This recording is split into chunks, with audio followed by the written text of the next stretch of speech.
Kwa kichaka changu kizuri kabisa cha Sharulile kutofungwa, unajipoza nafsi. Kichaka hatimaye leo kimefyekwa rasmi. Furaha ya maskini kweli haidumu.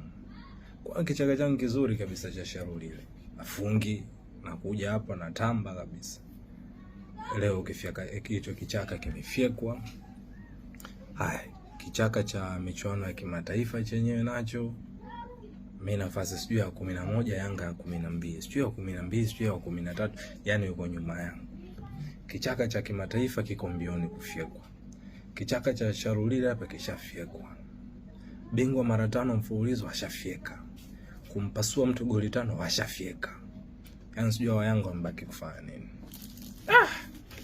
Lakini ndugu zangu, baada ya dhiki faraja. Mkate huu hapa, Wooden Food Products, kwa maana Wooden Bread, kampuni ya wazawa kabisa hii. Wanapatikana hapa Dar es Salaam.